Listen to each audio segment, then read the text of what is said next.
Alright, we have green bars, we have live counter ticking up, which means...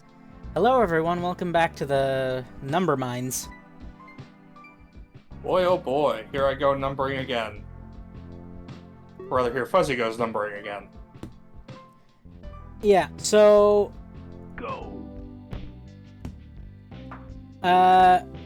Tell me about the objectionable anime this season. Okay. Start off spicy. I mean, well, since we both watched it, might as well talk about the detective one first. I mean, it's just it's about a 35-year-old detective and his high school age female assistant.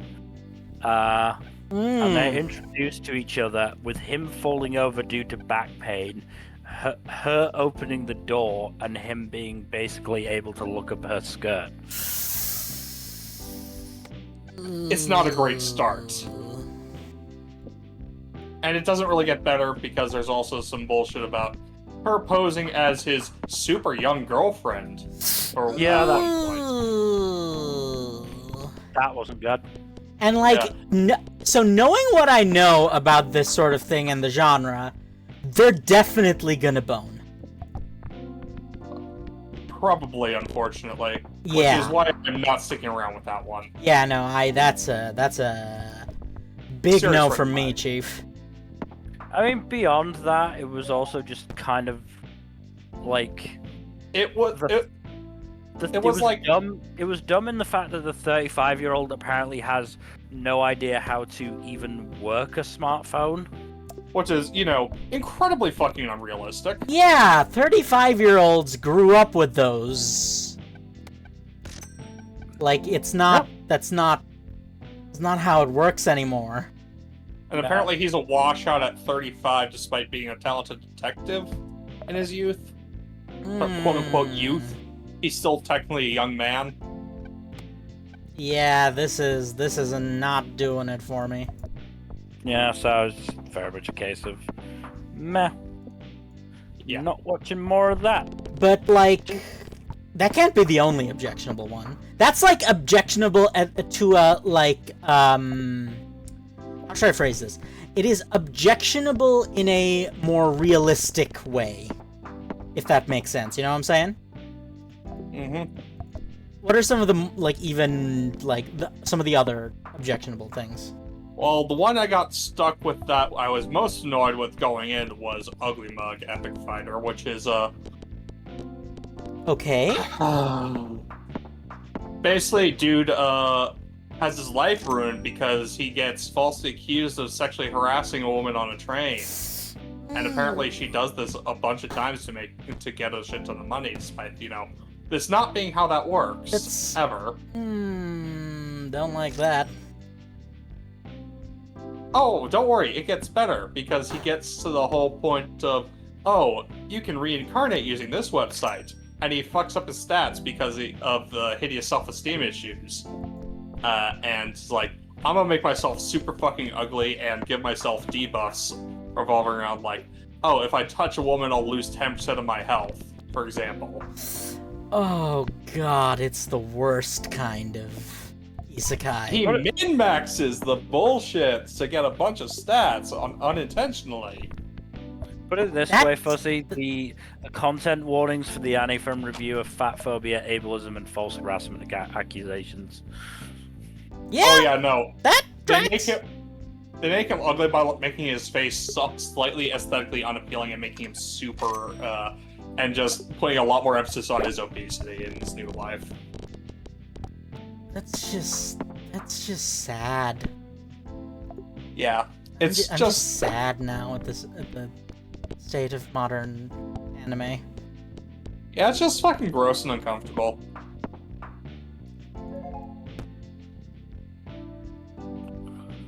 Isn't there an NTR show airing this season as well? Oh, no, that one's just porn. Ah, fair.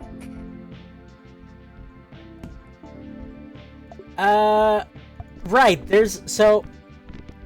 are those still being made, the shows that are literally just softcore porn? Do those still happen, or Yeah, but I they're not, remember like, there was a big licensed boom of them a while ago. Right?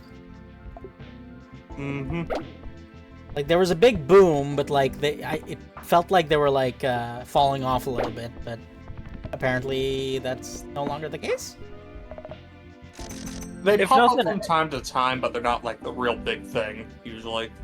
If nothing else, they seem to have found their own fucking streaming service, which is nice, because it's one that neither Jack or I are ever gonna get. Well, that's Ocean Vale, I that's believe good it's for you, called. I suppose. Yeah, because neither of us are horny enough to spend 12 bucks a month on effectively a porn streaming service. It's not worth it, especially if you just What is the porn for streaming free. service? Ocean Vale. Ocean Vale, yeah. It is mostly just hentai. I've never heard of that before. It's a fairly new one, at least in terms of actual, like, picking up and licensing anime. I believe I only found out about it last season, so yeah.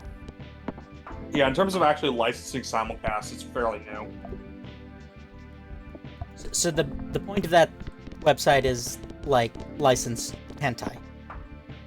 Licensed Effectively, for both I think, hardcore yeah. and softcore, yes, from what I can tell. Oh, so it's not just the animated stuff. No, it's animated stuff, pretty much exclusive, I'm pretty sure. I don't think they have anything live action. I'm not gonna investigate more because it would require me to actually, you know, subscribe to that, and I don't want to. Would it require you to subscribe? Like, can't you just, like, browse? No, you cannot browse what they have available outside of a cursory look at the front page. Huh. I feel like it's telling that I'm trying to search Ocean Vale and it's not coming up on the search. Yeah. Yeah, that's all you need to know. Platform had a soft launch on March 11th, okay. Okay, yeah, that tracks. So, okay. Other There's than the others- things that are just porn, anything else? Watari-kun's, something is about to collapse. I don't know what the something is because it's literally just XX, etc. I Like see. a censored word. Basically it has the whole thing of, oh yeah, the protagonist has a crush on a girl, but is busy taking care of his younger sister, and can't really, you know, go out and socialize with anyone he wants because he's preoccupied with, you know, being a parent to his sister. When this okay. psychotic pixie dream girl enters his life and just starts course. fucking harassing him Of relentlessly. course she does. Question. And this is a very, sensitive but necessary question. How old is the sister exactly? She's in like 4th grade. There's no indication that there's any incest going on there. Yeah, there wasn't in the first half of Usagi Drop either. Yeah, but Usagi Drop... God, that's a fucking tragedy, honestly. Yep, as far as I can tell, Ocean Vale is just fucking soft. It's just hentai. 100% tracks. They do have a safe for work mode. There are shows that are Interesting. safe for work. I assume How many? they're censored. Probably censored the fucking back, yeah. But like... But how? What is the point of that? Don't know. But yeah, what was it? Anyways, yeah, Watari-kun has a psychotic pixie dream girl who just fucking re-enters his life after, you know, being a dick to him when they were both children, and, Oh no! Yeah. Oh, that's even worse. Yep. It's bad time. Apparently the show is trying to, make it seem like, oh, she's, funny, haha. No, she's fucking horrifying. But Jack, don't you get it? If the girl is abusive, it's funny. Fuzzy, I will shove you into your game and make you live in that simulation. Listen, you know that's not what I'm about. I know. Anywho, I think I listed one more as objectionable, at least ones that I've watched. I did. Yeah, This is the one that I think will surprise you. Okay. Welcome to the Outcast Restaurant, which is about a dude getting kicked out of the hero party. Woot woot. Yeah. As, I'm sure Bill is all too happy to talk about that particular subgenre. Oh, have you guys finally discovered that particular subgenre? It's not that we finally discovered it, it's that it's hit the forced on us. saturation point in anime now. Yeah. Yes. So this is a very Okay, this is an interesting dynamic I to haven't talk told about. you what's objectionable about it yet, by the way. I can guess, but please. So, the whole thing of him getting kicked out, blah blah blah, he goes off, decides to start a restaurant, and then the episode grinds to a fucking halt as he's like witnessing a fucking slave auction. And it's like, oh, That sounds about right. I'm not done. Oh. He's like, oh, there are injustices in the world, I can't help this. Then he sees the dead look in the girl's eyes, is like, you know what, I'm going to save her, and he gets stuck in a bidding war against a, very insensitive anti-Semitic stereotype. Oh, no! And also, have I mentioned that the girl looks about 10? Oh, that was just And, implied. The stereotype dude, has an uncomfortable, apparent desire for purchasing the child. Listen, you say that, but he's gonna bone her too. Yeah, so anyways, the protagonist purchases a slave. Allegedly, she's free to go, but, yeah. I, don't have any confidence in that, for one, and for two, like, there could have been some legitimate, it could have just been, like, a legitimate cute vibes show if they didn't get the slavery shit involved. Yeah, so Which annoys me. anime has started to hit the saturation point that I've been suffering from for years, because remember, I'm a web novel reader. Yeah, no, you're well ahead of the curve / trend on these. Yeah, and as a result of that, I am very familiar with all of the stuff that goes on. The moment you said isekai, it's like, okay, or just get kicked out of Heroes Party. But Just before we get into this, can I just quickly interrupt? Do you all remember XL Boss? no. You mean, oh, XL Joshi? Yeah, XL Joshi. Oh, God. okay, yes. From the fucking past Oh, there. no, yeah? I wish I hadn't. Ocean Vale? That's on Ocean Vale. Of course, God. no, that is exactly what would be on Ocean Vale if it... And it has safe for work and not safe for work versions. The safe for work versions are a good 3 or 4 minutes shorter than the not safe for work. No shit! I wonder what they cut out. It's a complete mystery what could they have possibly cut out.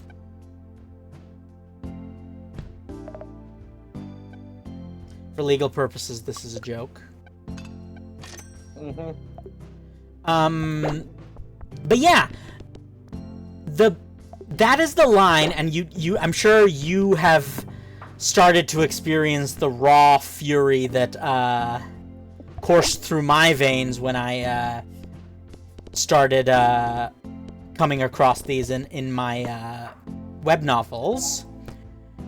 The old I understand that there is injustice in the world, but I'm just one person. Even though I'm literally the strongest being on the planet, I can't really change society, so I'm just gonna, like, ignore it, or even participate in it. Yeah, no, you get the sense of, like, complacency with the status quo that is, like, never really justified by any reasonable metric. Especially when in so many of these cases, these people are planet busters who literally just have to gesture slightly threateningly in the general direction of the people in power, and immediately they will scramble because they don't want to die. Mm-hmm. I mean, you say we're only just discovering it. I feel like we've known about this for several years. You've known about it, but it's never been shoved down your throat like this, right? It hasn't been so egregiously shoved in our faces before this point, no. Yes, that's what I was getting at. I mean, it helps that I've mostly managed to avoid from it like that. You are a lucky motherfucker. Y'all just... You do it randomly, right? So, like, it is sheer dumb luck that Mill has avoided them. Yeah. It is, in fact, pure dumb luck, unless he's somehow been rigging the random number generator. It's a website. How would I do that? I know. I'm saying, like, somehow, and I don't think it's possible. Anywho, yeah, no, I think the first, like, big example of this one is still the best one. Like, the original Banish from the Heroes Party is still, like, a lot stronger of a series than literally any of the things that have followed the leader. Oh, I thought you meant on the, oh, I can't fight against injustice. Well, guess I better participate in Guess it I'll then. die! No, I have not seen, like, many, if any, examples of that have been good. Quite common in I wasn't the even Chinese web novels as well. I wasn't even meaning in a way. I was just meaning in a... Well, I was meaning in a bad way. I was talking about Shield Hero. Yes, Oh, of course. fuck that series. But yeah, So, like... okay, so I have a question about Shield Hero. I know people who are in every other way, like, extremely progressive and, like, left-leaning individuals who for some reason like stuff like Shield Hero and Attack on Titan. Can someone explain this to me? I mean, in some cases it's probably guilty pleasure. In others, I think it's just a case of, Everybody has blind spots. yeah. When it comes to media they like, everyone has blind spots. I don't. Plus, you also, like, absolutely chug web novels by the gallon. What's your point? You read a shit ton of media, so you actually have a very strong grasp of your taste, unlike Okay, some other people who Yes, have that's... who haven't consumed as much media as you, and therefore haven't refined their media palettes, as it were. The only way to appreciate the taste of gourmet is to drown yourself in fecal matter first. I don't think that's how it works, but okay. But yeah, you do appreciate good stuff a lot more if you've seen a lot of bad stuff as well. I am a firm proponent of the fact that Sturgeon was very optimistic.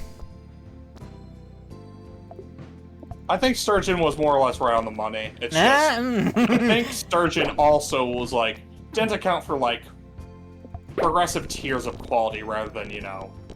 But, like, also, remember my sample size is larger than yours. Yes. At the same time, Fuzzy, I'm probably going to have a larger sample size than the majority of regular people. Fair point. Like, you and I are fucking outliers. Mill's probably the closest person to an average person of the three of us. And that's only if you don't count fanfiction. Yes. In fairness, I've slowed down on that. Why?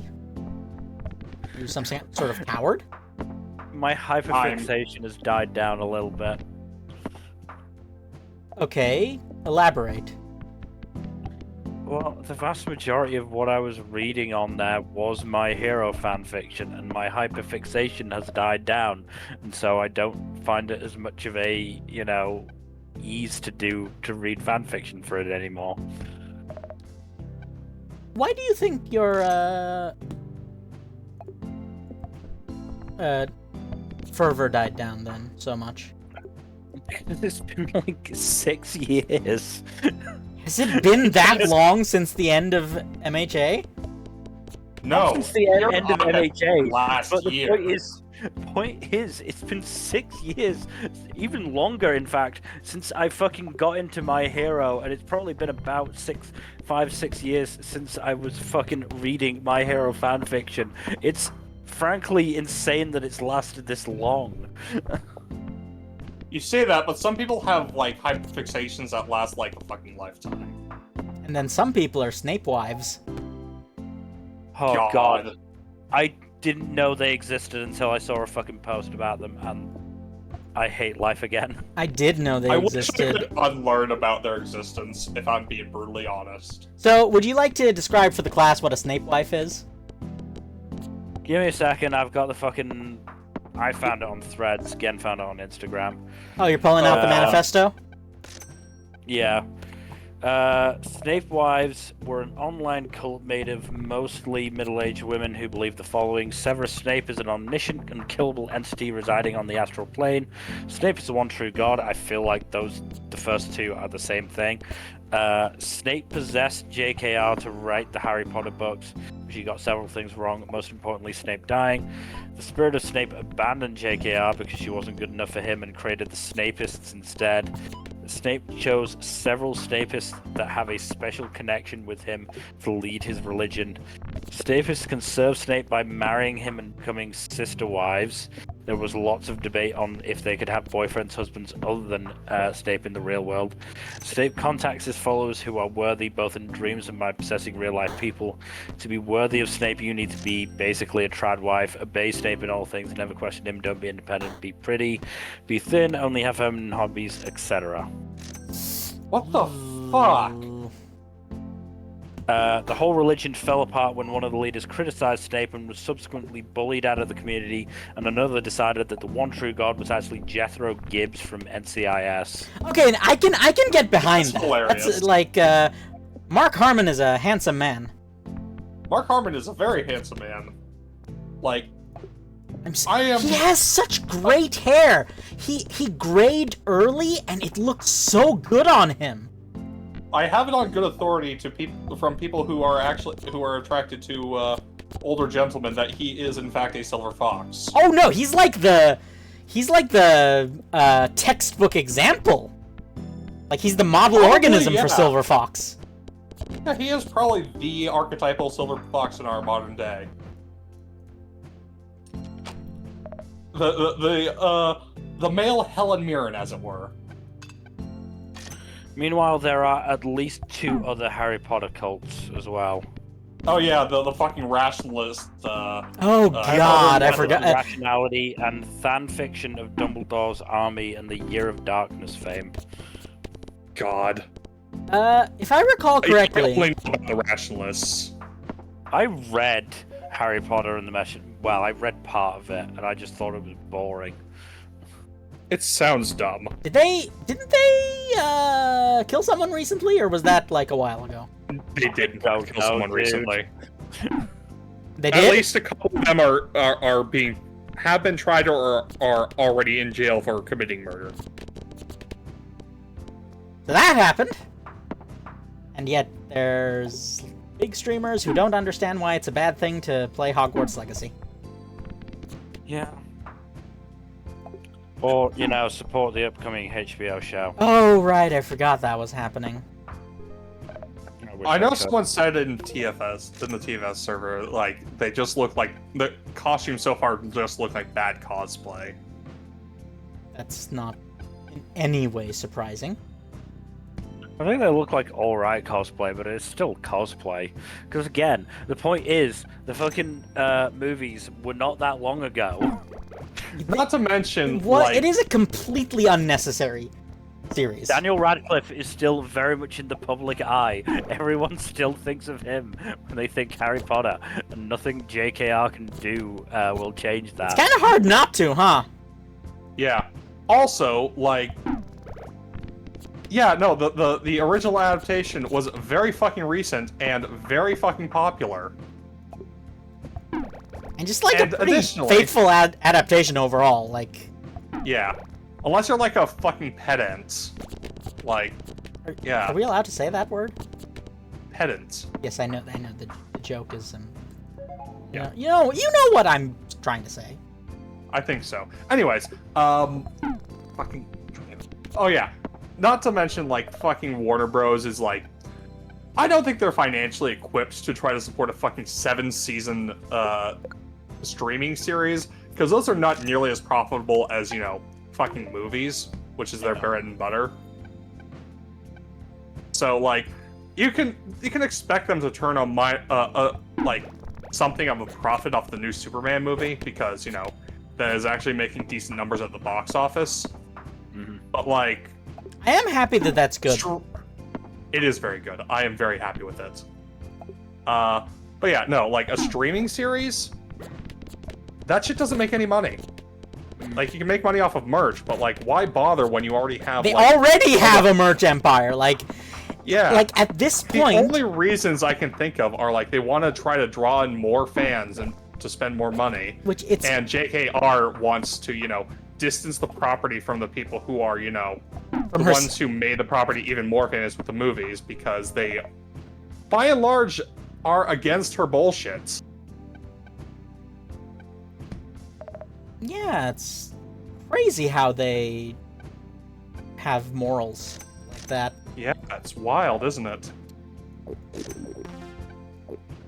Honestly, quite rude of them in many That ways. said, it'll be funny when it does the Stranger Things thing of taking so long to be made that the once child actors are now clearly 45. Oh yeah. Speaking of which, I dropped off of Stranger Things. Is that what's going on with that now? Final season's season later coming, I this year. think. Yeah. Yeah, yeah. but like, what is the point of the final? Like, what is it any good anymore? Is what I'm trying to ask. I think. I never watched it to begin with, so It's still fairly good. Has weak spots, though. I think that it kind of peaked with the first couple seasons. When they That were said, seasons believably 3 children. and 4, yeah, season 3 and 4 still have some good stuff in them. Most notably, the character who's introduced in the 4th season, who is now who is played by the actor who is now playing Johnny Storm in Fantastic Four. Okay, I have a somewhat unhinged question. Yes. when don't you? So, like, spoilers for Stranger Things Season 2, I think, if anyone Yeah. cares. So, like, remember how they killed off Samwise Gamgee? Yes, I do. Is that I remember my mom being very broken up about it. so they, if God, aka like the creator of the show, The Duffer Brothers, yes. so but like so let's just say you're a person in universe, not like in like from Watsonian perspective. Yes. If the powers that be decide that you need to die so that your lover can be with another man, is that NTR? No, it is not. But like you see where I'm coming from, right? I see where you're coming from, but I don't think it really fits the definition.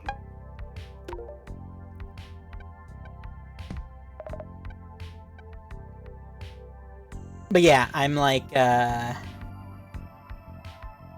it's one of those things where I just had the thought and I'm just like, it would not leave my brain. Mm. But yeah, it's one of those things, right? Like, he was like just an unambiguously good character. Mm-hmm. And also, you know, the actor, hard to go wrong with that dude. I never remember his name. It is amazing. John Aston, yeah. Yeah, Sean Astin, yes. You don't mind spoilers for Stranger Things, correct? Not particularly at this point in my life, no. So Joseph Quinn, who is now playing, Johnny Storm, they did a similar thing with him, where they developed him into a very fun, lovable character, and then they killed him off at the end of the season. Neat. What was his role in the story? He was a really fun supporting character who did a lot to both bounce off and develop some of the other cast members. And also, he was a metalhead, and who fit into the themes of nonconformity of the series. Yes, of course. He goes out playing Master of Puppets. Okay, that's pretty sick, though. Yeah. He basically acts as a big distraction, shredding on his guitar to save the day. I mean, if you gotta go, that's like one of the best ways to do it. Yeah, no. Went out like a fucking awesome dude. Which he is. But yeah, no, same guy as playing Johnny Storm, so I'm very excited to see him. The bits I've seen in the previews have been promising. How do you feel about Fant4stic? Or no, not Fant4stic. What is the new one? Fant4stic was the old one. What's the new one? Fantastic Four First Steps. Yeah. You could just say MCU Fantastic Four. Yeah, how do you feel about Robert Downey Jr.? I mean, I'm 90% sure that he's going to be an alternate universe Doctor Doom, just because Yes. Almost. I think they're going to cast someone younger to play mainline Doctor Doom. Do we know who played Doctor Doom in... was the Doctor Doom in Wakanda Forever just a stand-in, or...? There was no Doctor Doom in Wakanda Forever. Wasn't there a post-credit scene at some point that showed a dude in mask that was very obviously Doctor Doom, or am I hallucinating? God, now I have to look that up. I haven't watched Wakanda Forever yet, so... I don't wanna because it makes me sad. Understandable. Let's see. Post-credit scene... Yeah, no, no, there's only a mid-credit scene, and it's just the reveal that, T'Challa has a kid. Or had a kid before he died. Because of course. Yeah. But yeah, that's literally it. There is no Doctor Doom tease in Wakanda Forever. It would be a very weird place to tease that. Yeah. I mean, they did have Namor the Submariner in Wakanda Namor Forever. fits because it's two isolated and advanced civilizations interacting with one another. Also, they apparently made him an actual character. They did do a pretty good job with Namor. This is he is a caricature in the source material. Comics Namor is hilarious. He's so petty. Doesn't he, isn't he the one who just fucking bursts out laughing at Johnny Storm saying he slept with Doom's fiancée? Yes. Yes, that was him, but he's also the one who is constantly in a... He's trying to constantly hook up with Sue Storm, Which, yes. listen, do I blame him? No. I was gonna say, do you blame him? Sue Storm is an amazing catch by any standard. And quite frankly, far better than Reed Richards deserves. Yes. Reed Richards is a very interesting character. Interesting is a word, one word you can use. War criminal is another. Oh, please. He's not even the worst superhero war criminal in comics. In Marvel, even. There's so many more. Listen, the bar is in hell. Yes. But yeah, oh yeah, do you know who they got to voice Galactus in the new Fantastic Four? Who? No.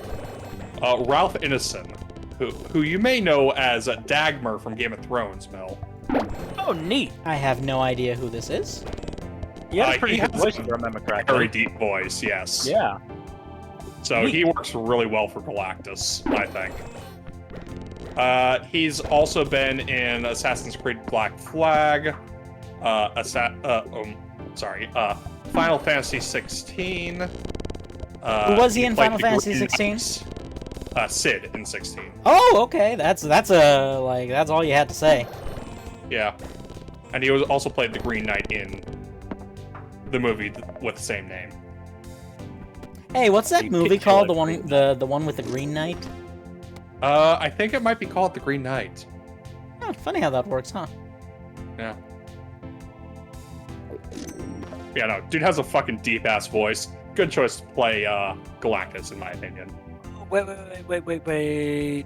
Yes, he was Tarakanov in Chernobyl. Yes, no, I do absolutely remember him. Yeah, no, he's really He's good. got a great voice. He was also born really near where I grew up. Oh, that's neat. I feel like there's Yeah, a joke to be made there. I just don't. I can't quite grasp it at the moment. But yeah, I do think the Fantastic Four movie does have a good cast.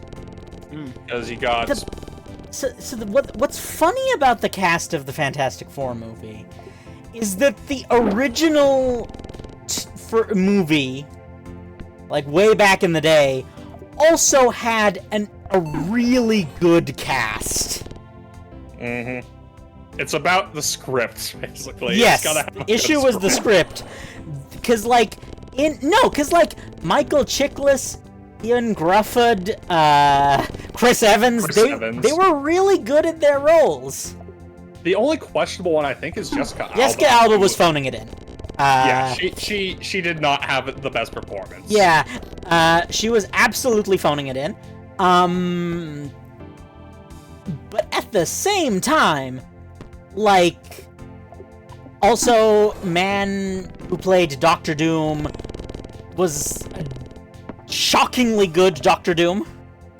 Mm-hmm. He unfortunately passed away just a couple of weeks ago. Yeah, Really? yeah, I saw that. Oh, God. What happened? Cancer. I hate Cancer. that. Yeah. That's gross.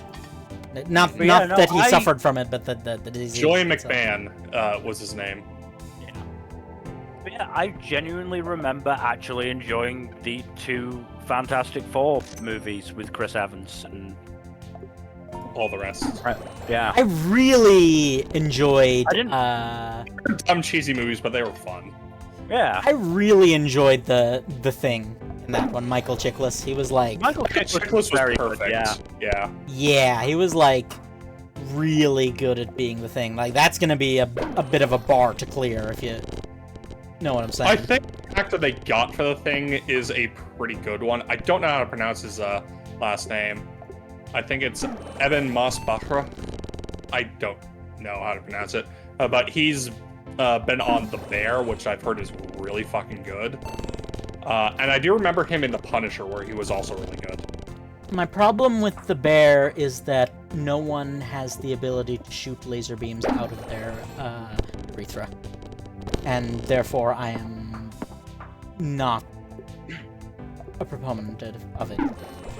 Look, we're not going to find an Elseworld Cyclops in any mundane movie, Fuzzy, or mundane show. Actually, theoretically, I'm pretty sure Havoc could do that. Havoc probably could do that. Yeah.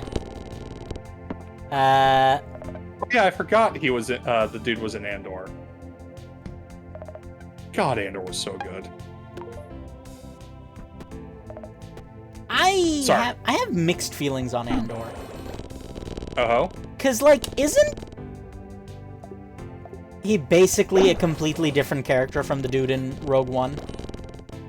Kinda. He starts off very different, but he develops towards that over the series. Because it's, kind of partially his backstory. His origin story, but like, no, like, I was under the impression that it was like different enough that he basically never really like. He mostly develops to be the same character he is in Rogue One, but like there are some noticeable differences, partially because like Rogue One is a movie that didn't really have a lot of time to flesh out the characters in general. Rogue One should have been a Netflix show. This was before Disney was doing Star Wars shows, if we're being fair. Like the first Star Wars show was that wasn't animated, was The Mandalorian, and that came out concurrently with the last Skywalker saga film. The less said about, the better. What do you mean? They Somehow Palpatine returned. What issue do you have with that, Jack? What are you talking about? They don't you remember they were supposed to make a trilogy, but they ended up never making a third movie. For some strange reason. Exactly. Yeah, exactly. I'm glad I've never seen Rise of Skywalker. It's such a fucking bad movie. It's so fucking bad. It might be the worst Star Wars movie. Just saying something, because Attack of the Clones was real bad. I think Rise of Skywalker was worse. Like, effects aside, I think the effects are better, but that's it. But yeah, Just quickly, put it this way in terms of that prequel trilogy. Obviously, everybody still has a soft spot for fucking Revenge of the Sith. Yeah. Like, Revenge of the Sith was actually the best movie of the prequel trilogy by a fair margin. Yeah. And, again, I think people do have genuinely developed a soft spot for Phantom Menace. I mean, it helps that Darth Maul and Duel of the Fates are so fucking awesome. But like, here's the thing. They're they're still trash. Liam Neeson. Oh, it's still not great, but I would say they are better than they've maybe been given credit for. Okay, so I would argue that they're not. It's just that it's been long enough that people selectively forget about the everything but the good bits. May also be bad, I will say and maintain that the best thing to come out of the prequel trilogy is the Clone Wars TV show. Yeah. They were both of the TV shows were kind of good. Yeah, both of.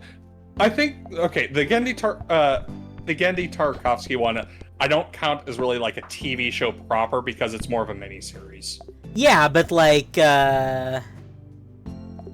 But both are good. You are correct. Yes, it's good. I will say, one thing, for example, that had some really cool moments for like for some of the at the time lesser known Jedi like Kit Fisto. That's where I first saw Kit Fisto.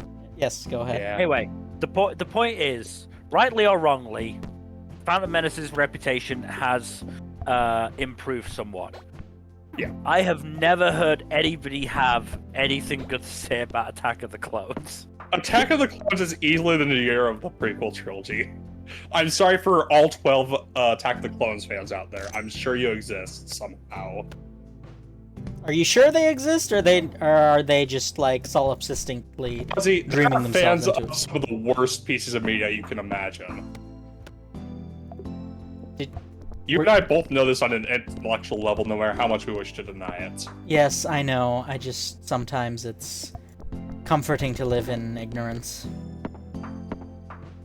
I'll also say it might not have. Obviously, yes, the prequel trilogy still wasn't very good. It probably wasn't helped by the fact that it came out at the same time as a lot of like genuinely incredible movies. The X-Men, the first two X-Men films, the first two Spider-Man films, the Blade duology, fucking,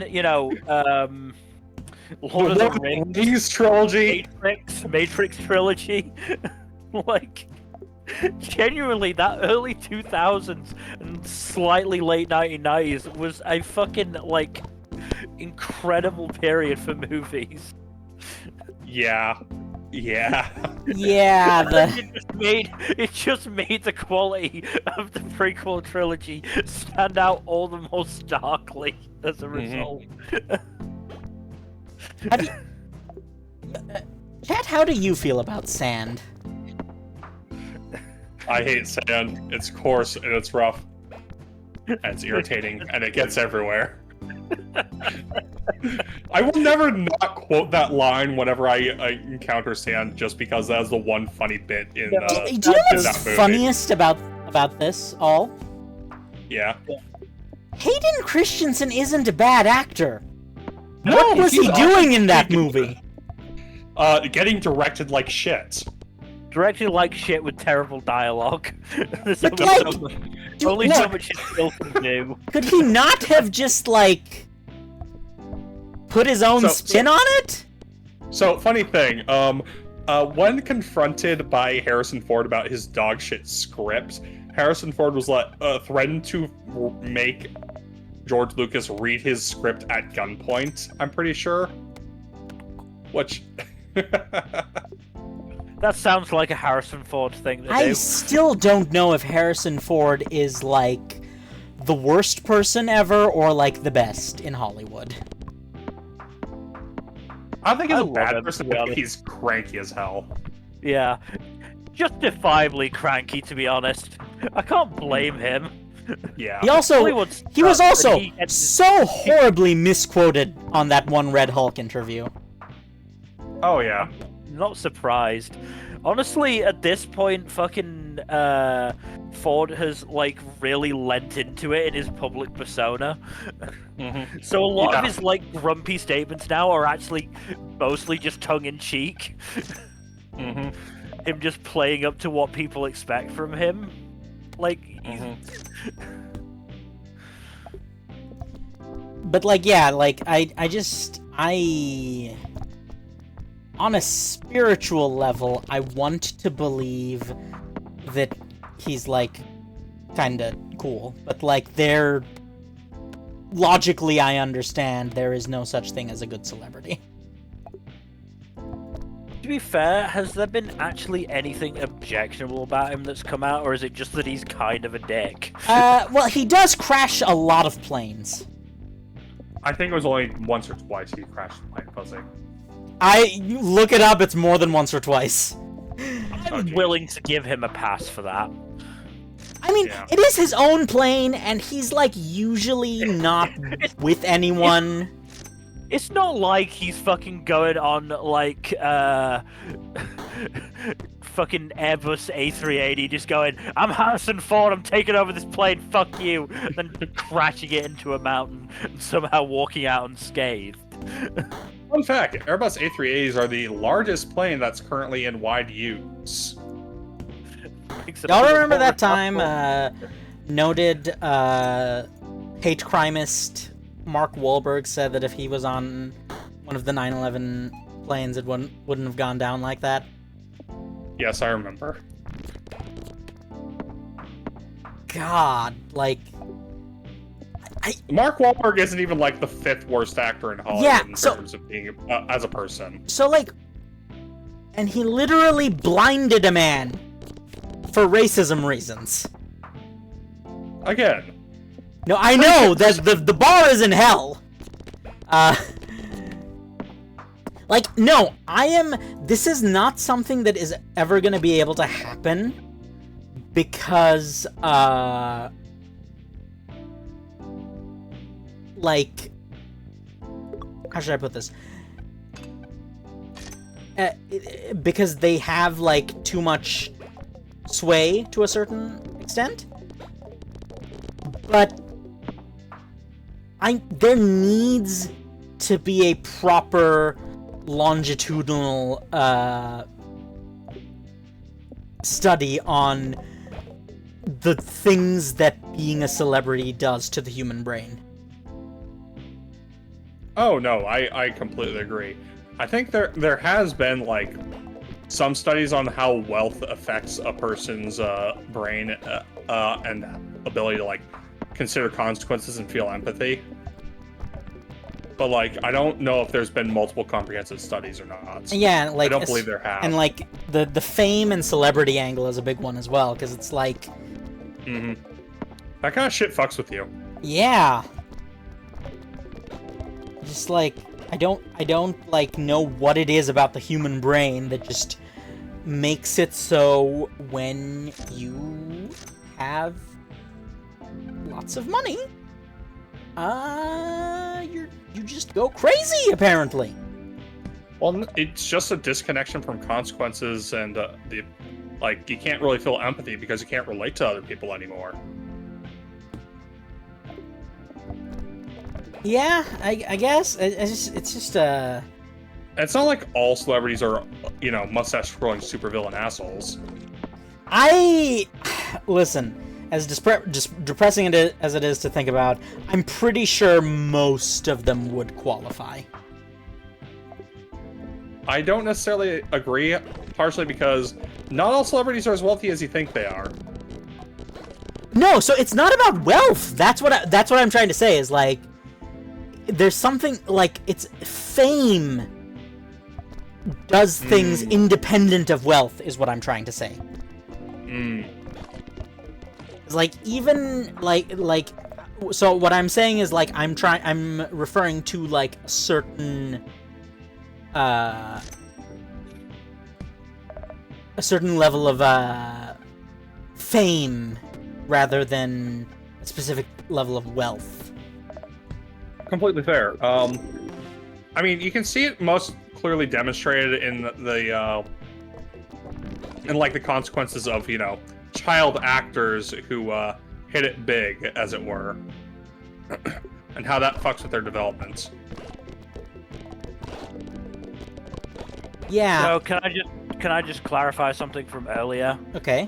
Sure. Mark Wahlberg has attacked multiple people for racist reasons. He did not, however, blind anybody. I was almost certain one of his victims was blinded. That might have just been him boasting about it and/or just recollecting it badly. He thought that when he attacked the person, he thought that he blinded them in one eye. Turns out the guy lost it in the Vietnam War. Okay. Oh wow, that just adds an even grosser layer to it, huh? Mm-hmm. How do y'all feel about? Okay, no, I'm not gonna go there. I'm sure you can guess a couple of directions I thought about going for a second, and I'm sure you understand why I realized I shouldn't.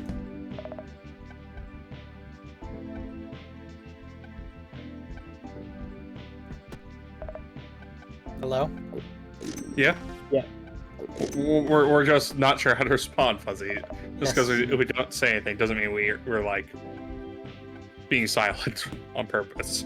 I'm looking up Harrison Ford's history of plane crashes. Yes, I was gonna say so that should be the next item on the docket. How many has he crashed? I mean, 2 planes, 1 helicopter. So I was right. Listen, I argue that any aircraft crashing is a plane crash. Fuzzy. A helicopter is a plane. Fuzzy. As someone who actually has a pretty good amount of knowledge on aviation. Yes, I know. Yes. That's why I can say it, because I'm the... Listen, just let me Dunning-Kruger in peace, okay? No. He also came semi-close on 2 other occasions. Oh? He fucking overflew a Boeing 737 in 2017, and No. A 737? He overflew one, I assume in a propeller plane. Okay, right. Okay. So, when you I don't know. Husky. Hmm? Ford was in an Aviat Husky. Oh, okay. So if I remember correctly, that is in fact a propeller plane.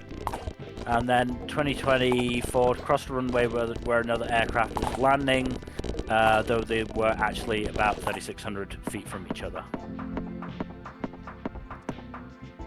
Still not good, but in no real danger of crashing at that distance. Mm-hmm. Also, We've had a lot of crashes happen in the U.S. airspace recently, unfortunately.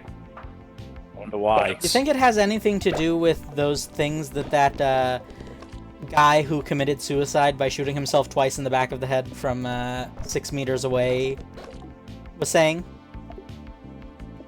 No, I can't imagine it's related at all.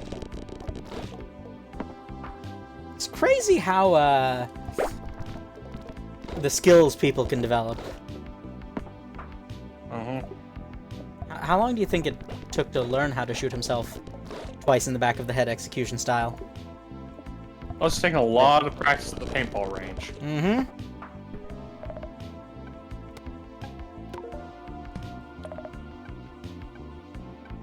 Anyway, I don't have a topic to move on to, but I feel like I do. we should. I do. Oh boy. How do you feel about stupid characters in fiction? I don't mind them, conceptually at least. Well, in the sense that, like, they are stupid. It Yes. constantly has, like, negative effects on them and the people around them. But that's their entire character, and that's the joke. It depends on the tone of the story, I would say. Because if it's like a primarily comedic story, I don't see any problem with it, honestly. See, Like- I'm afraid I can't, I can't, like, agree with, or not agree, but I like, to me, like, me personally, I can't, You can't even? I cannot sympathize with those characters, or not sympathize, but, like, those characters irritate me a lot. There I are can't definitely blame you. there are definitely some of them that irritate me. Some of them I do find genuinely funny. I don't know why or what. I think it's the vibe. Maybe. I think it's the vibe It is both largely of vibes based, yes. The There vibe might both also of be the just fiction a- and the character. There might also be a quality of writing aspect to it. Oh, absolutely. Like, my main example of a stupid character that I cannot stand is the fucking main girl from Space Fish Waifus. I feel like Space Fisher Waifus has a lot of other problems than that, but yeah, that's the sort of thing I mean. Is like, so one of the many billions of Chinese web novels I read, the one I've started reading recently, is features a character whose entire character is that she's dumb, and she's offended by that, and it's just See, you know, I can think of a few examples of, like, legitimately stupid-ass characters that are still, like, pretty fun or funny. I mean, one that you would remember well, Mill, and I think you too is Fuzzy, Arthur Boyle from Fire Force. Yeah. okay. Like, Fire Force has plenty of issues as a series, but Arthur is a total fucking dumbass, but he's still hilarious. So there are flavors of stupid that require further categorization. Some flavors of stupid, like Arthur's, are entertaining. I would agree say with that's stupid to the point of absurdity. Which Yes. is part I of why think it that, works. yeah, okay. You have pointed out exactly where my problem is with the character I was talking about. The problem is when the character in question is stupid in a human, mundane way. So you're talking like Ralph Wiggum from The Simpsons? No, because he's also pretty stupid to the point of absurdity. The later season bad Flanderized version of Homer. Ah. That's the sort of stupid I'm talking about. So, like, almost maliciously stupid. Yes. Maliciously stupid and with no self-awareness or desire to change. Almost like reveling in and proud of their stupidity. I would also say getting, like, still succeeding despite Yes, stupidity that was as the well. other thing I was gonna say, is like when they don't actually face consequences for their actions and are actually rewarded for their stupidity. Ah, yes. The idiot Houdini, as TV Tropes calls it. Oh, Really is that, fucking I thought that would just be. um, Yeah, go ahead. That's what really got me with fucking Space Fisher Waifus girl. Yeah, I thought that was just like a variant of Karma Houdini. I didn't realize there was a separate trope for it. There is, in fact, a separate trope for it. The more you know. Knowing is half the battle. Yeah, they define The it as other someone half- who by outright should be too dumb to live, suffers no consequences for the stupidity, and prospers instead. Yeah. Yeah, I hate that. for, I'm sure, what are understandable reasons. Mm-hmm. Is it better or worse when these characters are sympathetic? Or, like, have a tragic backstory? It depends, because you can have someone like Forrest Gump, for example, who is legitimately disabled, and kind of just stumbles his way into things, but he has a positive outlook on life and is, generally a good person. I don't even want to call him stupid, because that's not what he is. No, Right? that is like, fair. yeah, like, when I say stupid, I don't mean someone who is, like, has actual, neurological disabilities, yes. So more like, fucking...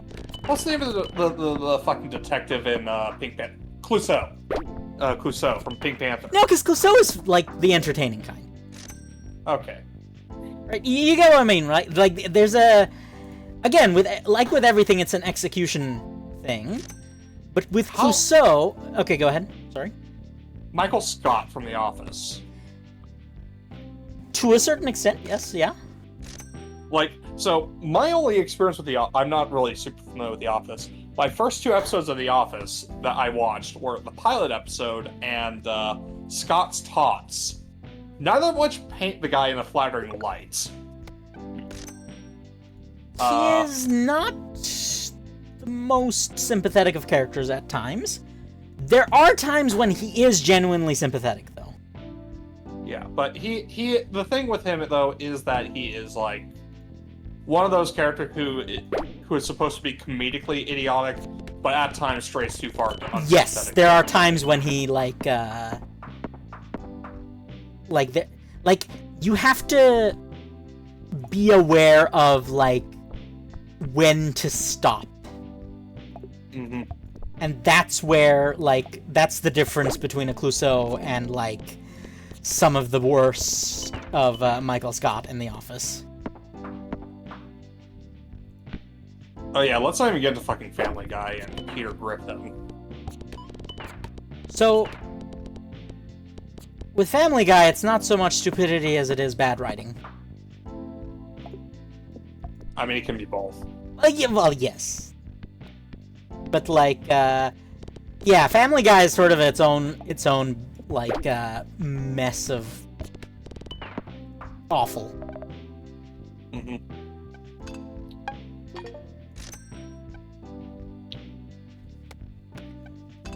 But yeah. But yeah, sorry, I've been derailing you. No, but, like, I just have, like, very strong feelings on stupid characters, I think. Like, they frustrate me for some reason. No, I can get it. I get it. I think all 3 of us are of above average intelligence, which doesn't help in that regard. Hey, now let's not be careful who you tar with that particular brush. I'm not saying any of us are geniuses. I'm just saying above average, however slightly that may be. That said, like, if you're remotely smart or, like, well-learned, it makes stupidity all the more frustrating to deal with. That's like... All of us are college-educated individuals, so, like... Mill has a master's degree! Exactly. So, like, again, all of us are, like, from the level of, we have advanced education. We're all reasonably intelligent people. There's, like, no wonder fucking stupidity would frustrate any of us. Also, what was I gonna say? I had something I was gonna say. Oh yeah. Is this like a corollary? Is that the right word of the Dunning-Kruger effect? Might be. Like in the same, like, the more education you have, the more frustrated, like, you get from, like, the anti-intellectuals. I think it would be the more educated in a subject you are, the more frustrating it is when people Are wrong. pretend they know more than they do. Yeah. Yeah, it's definitely like Dunning-Kruger adjacent. Yeah. I would agree. Like, I know precisely fuck all about engineering, for example. If someone were to yammer in front of me about engineering, I would probably just sit there like, okay, cool, I know nothing about this. And if someone were to talk about to me about, like, media analysis, psychology, aviation, anything I have, like, history, anything I have, like, a substantial amount of education in, and they are just flat out fucking wrong and pretending they know a ton of shit anyways, I'm gonna be a lot more annoyed. Yeah. Oh, speaking of college education, I think I might be able to graduate next year. Congratulations, dude. Look, let's not count chickens before they hatch, but I do have like only 5 or 6 courses left to take, and I can probably manage that in like a couple of semesters. So That's awesome. it is also somewhat terrifying because I've spent so long in the education system that I'm just like, okay, now what? I get it.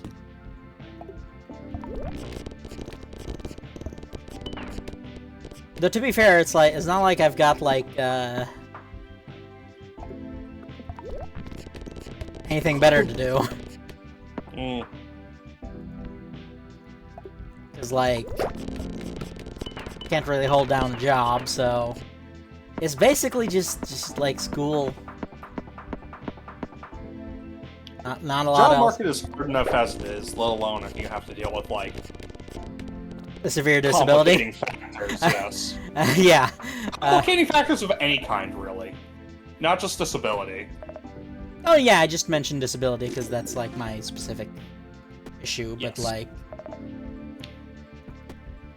yeah, I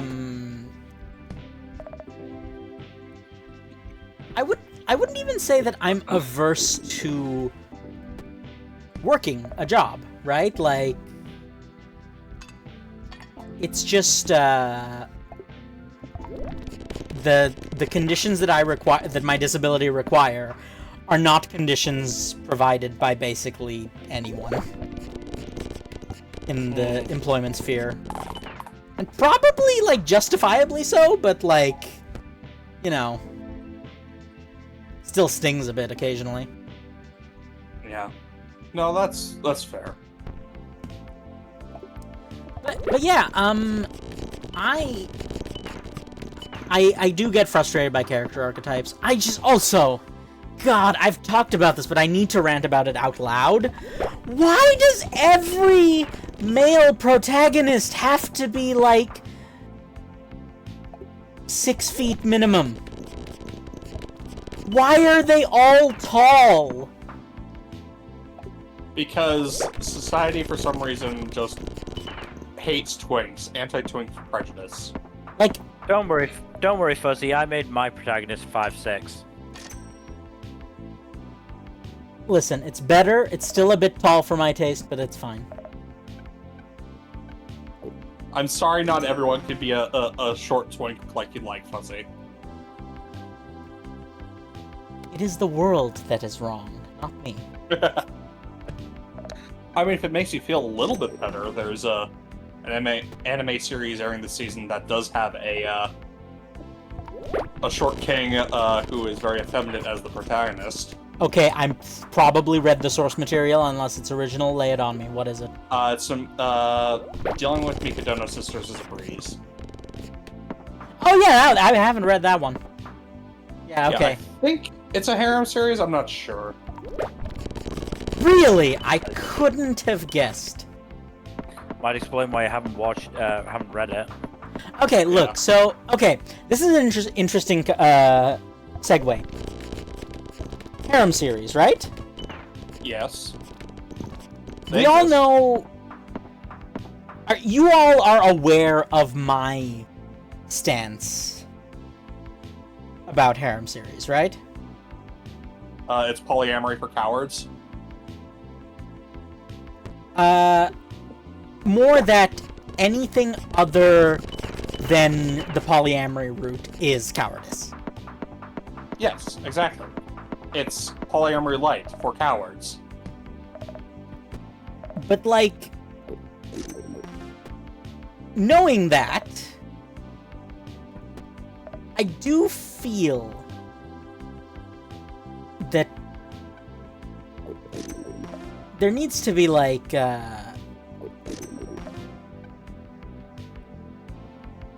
okay, hang on, I need... You guys continue the conversation. I need to do some quick maths.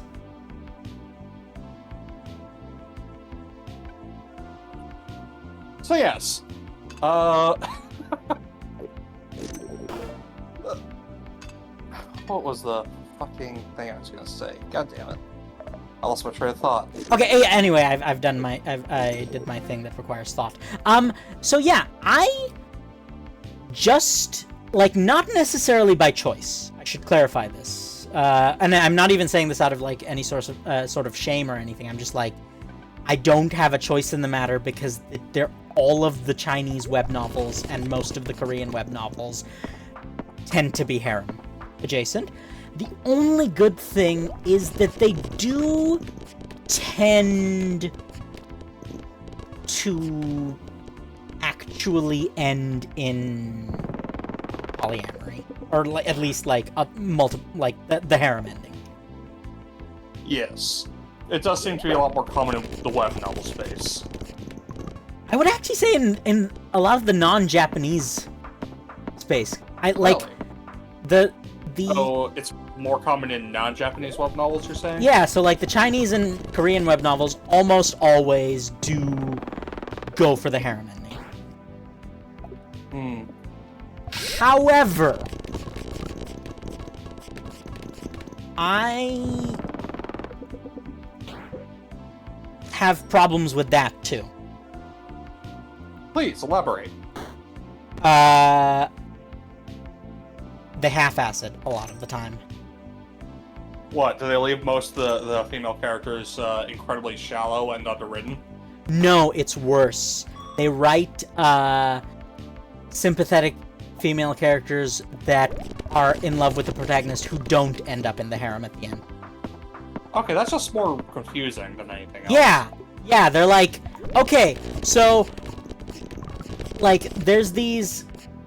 So most of these tend to, like, the fleshed out cast actually tends to be the women, because that's just how... Protagonist is self-insert type character. Yeah, so, you basically have what is essentially, okay, there's, let's say, 5 very well-written, fleshed-out women, and at the end of the series, the protagonist marries 3 of them. For some reason. Is there any, like, given reason for this, like, in or out of the text? In the text, no. It's usually just like they just hand wave it. Out of the text, I have... Oh no, it's Dave. Hi, Dave. Calls to me. Please continue that train of thought before it becomes a runaway. Okay, yeah, so, yeah, they end up... What they end up doing, essentially, is that they just sort of don't show up in the epilogue? For some reason? Huh. With very little explanation. My thought is that in the... I actually... Even in the, like, non... Like, in the... From the Doylean perspective, too, I don't really know what the reason for that would be. Yeah, no, it's pretty baffling. Right? Because it's just like... But why? You know what I'm saying? Yep. So yeah, like one of the... There's one author who does pretty good work. Toika / Toykar. I don't know how you actually pronounce it. That's just his the transliteration of his pen name in Korean. He does a lot of that. Like harem stuff, and so often it ends up with, like, of his works, my favorite one, there's just a character who is one of the most fleshed out and developed characters in the entire novel, who's just never mentioned in the epilogue. It's weird and annoying. Yeah. Yeah, I'm just like... Why are you like this? Who made you like this? Why do you do this? That's just... Wow.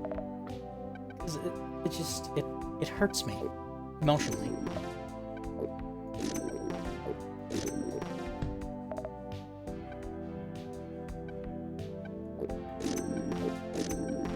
But yeah, what are your thoughts on this whole harem situation, Mel?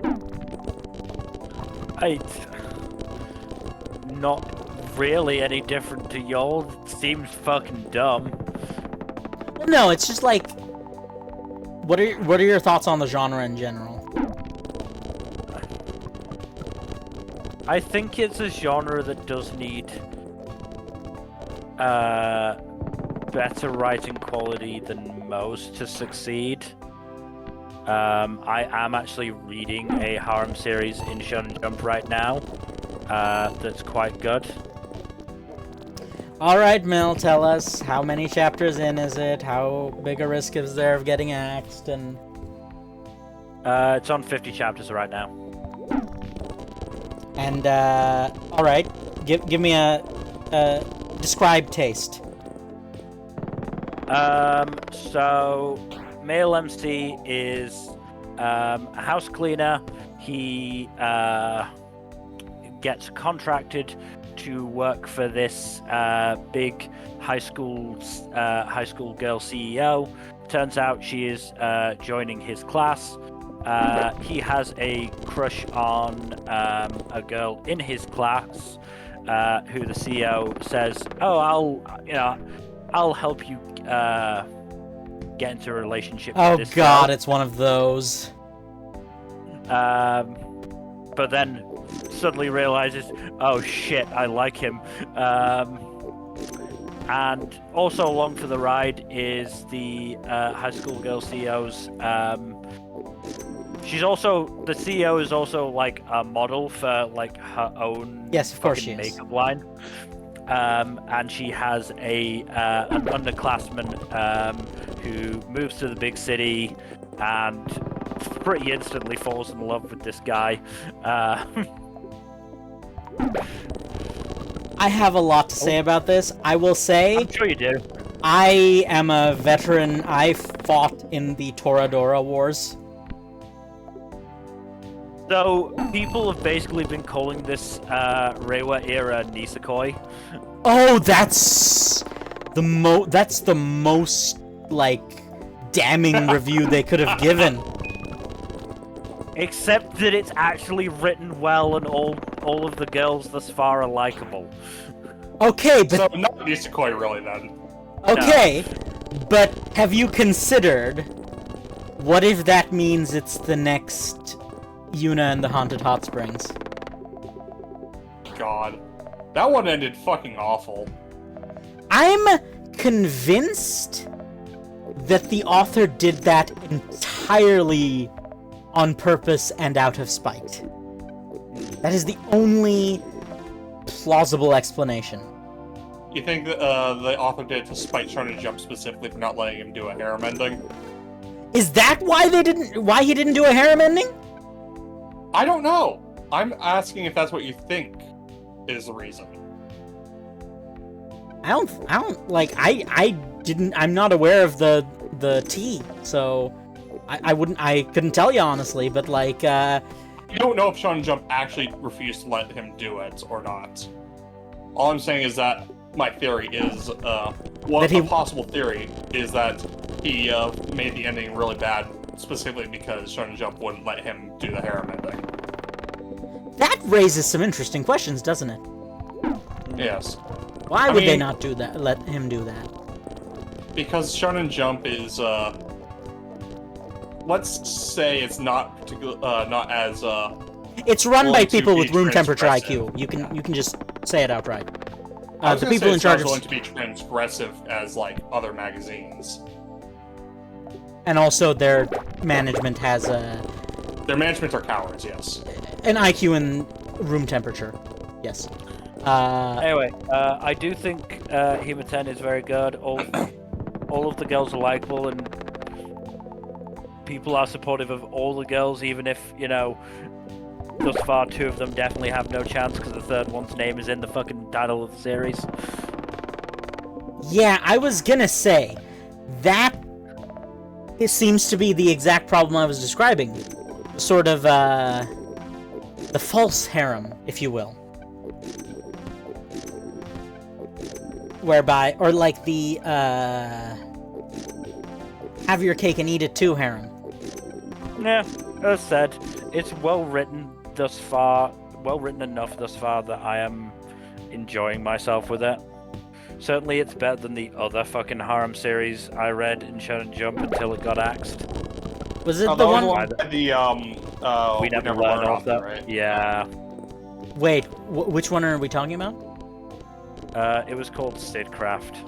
Okay, that's I thought you were talking about the one with the lady whose hair changes color with her personality. I don't think I've read that one. Protagonist was a Was rich that- boy. He did read that no. one, because that was the time when we actually like really started doing a lot of Oh, coverage was that what's his face? Yui Kamio, I think. it Yes, yes, yes. I think so. Anyway, Yeah, I don't remember that one. yeah, I'm. Anyway, if I'm gonna recommend a Shonen Jump series that may very well be doomed, it's not gonna be Hema 10. It's absolutely gonna be Shinobi Undercover. That shit is so fucking hilarious.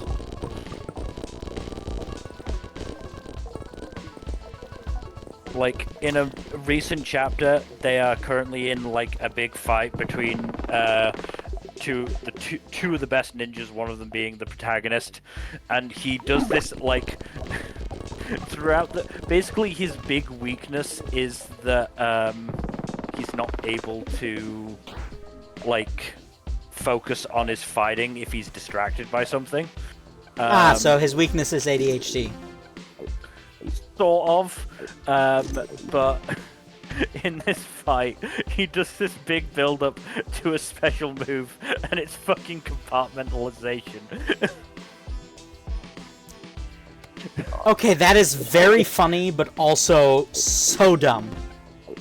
And then it ends the chapter with him pulling off this big ninja move. They're just like, oh yeah, this is something that I was taught as like a little bit of extra. It's so fucking funny. Yodaka is so goddamn relatable. He is the king of social anxiety, and I love him.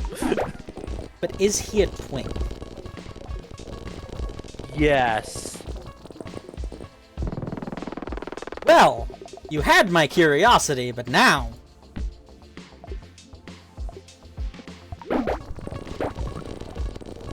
And genuinely, the action is, like, extreme. The art in general is just really fucking good. If/when this gets axed, I am gonna be genuinely sad. So, question for you, Fuzzy. Mhm.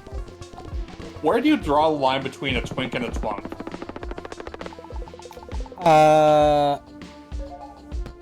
Height and muscle / body fat percentage. So, how much muscle definition pushes them from twink into twunk? Visible abs, or just generally toned. Like, I think twinks So should visible be... muscle definition. Yeah, is like, what you're saying. twinks should be a bit soft. And cuddly.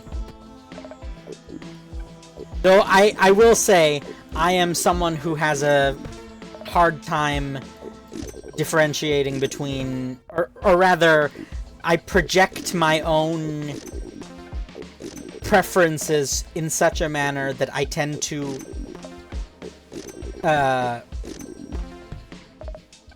like equate twinks and femboys in many ways.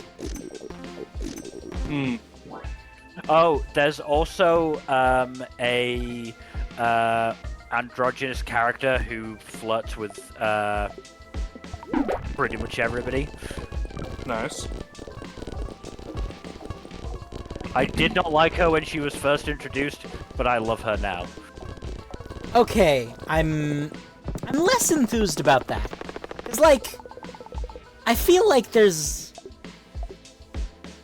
some, you can, like, there's something off about the, like, androgynous slash NB character also being the one who's, like, the most flirty. You know what I'm getting at? Yeah. I understand. I get it, but it's honestly too good in this. Just No, I'm sure it great. is. I'm just like, I refuse to even consider it before it is confirmed to not be axed. I've been burned before, and Fair.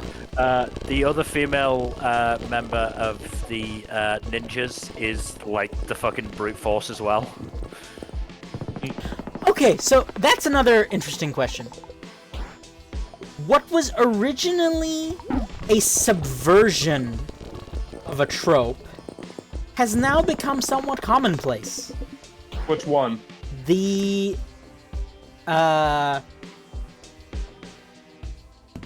lady who is very physically strong and punches people. I mean, it's not a bad trope in my opinion. It's a good trope, but it's interesting how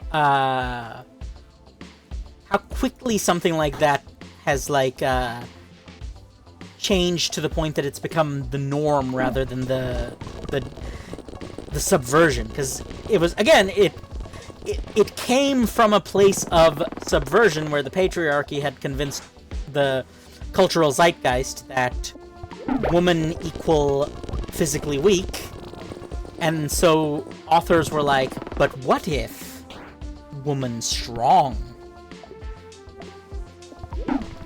And then now that's just like people realize, oh, okay, we know what we like, so that's just what they do now.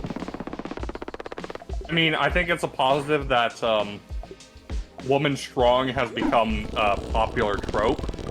Oh, I'm not saying it's a bad thing, I'm just saying it's interesting, like, the way it developed. No, yeah, no, Like, if you absolutely. study, like, the cultural trajectory, as it were. Mm-hmm.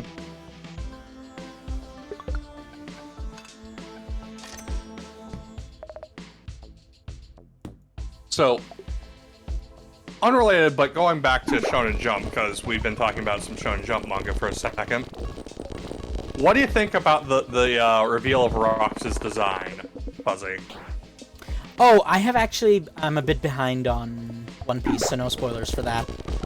Okay, I will only tell I'm you a couple that of weeks Rox's behind. design I'm a has few been weeks behind, revealed. so I need to, like, catch up. Okay. And by few weeks, I mean I went into a major depressive slump and stopped consuming most media, so I... But yeah, I was gonna say something. Oh, yes, Shonen Jump is a frustrating existence, isn't it? Yeah. Because the I mean, good Jack and I authors think- seek it out, because of course they do, Yeah. but it doesn't deserve the good authors. Jack, I think Jack and I have talked about this on another stream before. It's all the more frustrating for us as Western fans because we have no way of. We have no affecting- influence over it whatsoever. Yeah. To be fair, Like, I'm pretty sure the Japanese fans don't have a lot of influence over it either. They have a lot more than we do. They have more than we do, but again, like, it feels like the bar is in hell. You know, unless we're actually willing to buy the volumes from, you know, fucking Japan, we aren't able to influence sales. We aren't able to influence the fucking whatchamacallit, like the polls that they have, that sort of thing. And those are two pretty key metrics that Shonen Jump uses to determine the survivability of a series. Okay, I have a question. Yeah. Do you think if the popularity poll for MHA had been global, Bakugo would have scored as highly as he did? Well, there was a global Hero Aka poll, but I forget the results of that. I think Bakugo still won. Which is annoying. I vaguely recall because I genuinely set myself an alarm to vote in that thing every single day for Izuku.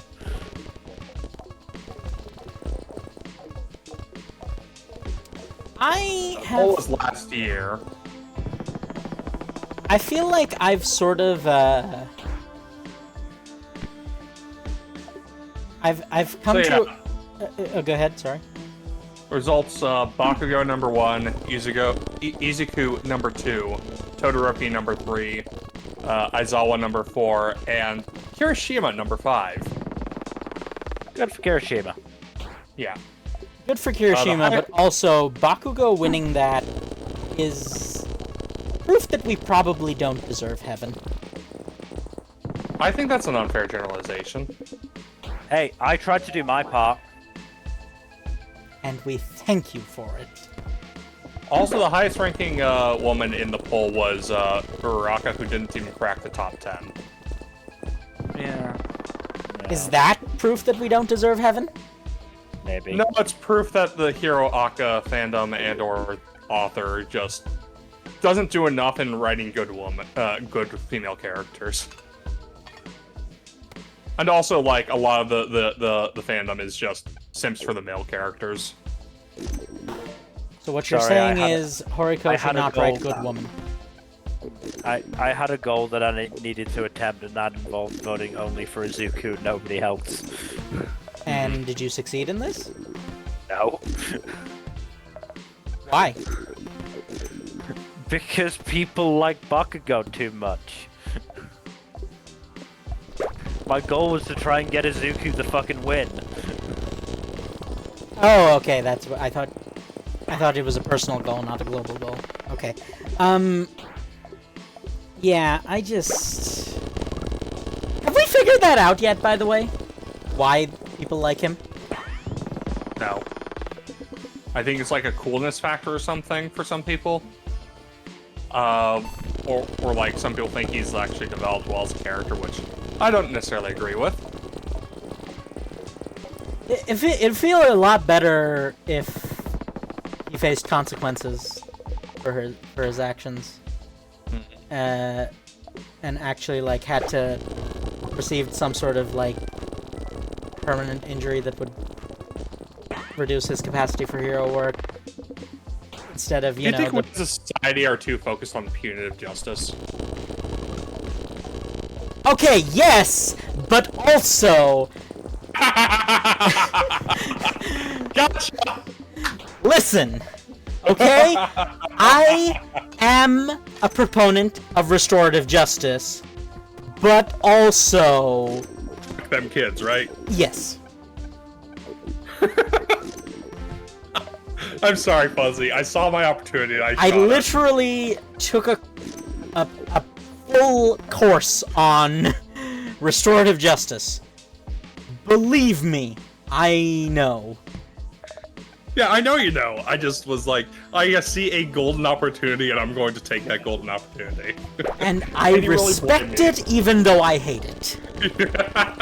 I did sort of walk into that one first. I did, and I accept that, but also... Also, fuck me, yeah, I know. Also, no, just was asking for him to lose one arm too much. Probably. I feel like Bakugo should have done a much more open attempt to atone for his bullshit, though. Like, I know, like, there was the whole apology and everything, which is a step in the right direction, for sure, but, like, I don't think Horikoshi did a good enough job of demonstrating, The reason... actually atoning properly. Yeah, the reason I, bring this up is because, and I know this conversation occasionally makes Mill uncomfortable, so feel free to not. You don't feel the need to chime in if you don't wanna. But every win that Midoriya got was something he'd like had to fight tooth and nail for. And it feels like every win that Bakugo got was Horikoshi pulling something out his butt.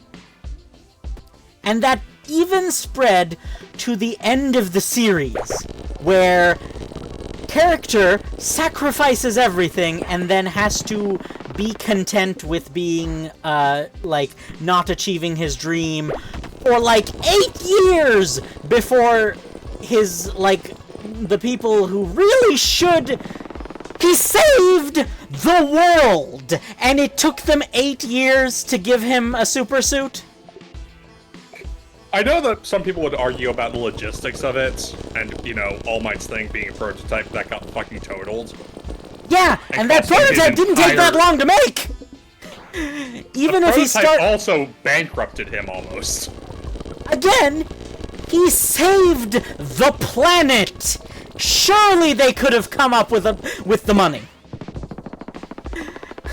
They did in fact come up with the money, it just took a After while. 8 years! They let him languish for 8 years while everyone around him got to glory in their heroism. Fuzzy, you have a good point. I will say, though, I think it is a bit harsh to say he languished for 8 years when by all indications he loved being a teacher. He could have been a teacher with a super suit! Those are not mutually exclusive! They're not, but at the same time, like, I feel like it's reductive to call it languishing when, again, he, by all indication, fucking loves being a teacher and is really good at it.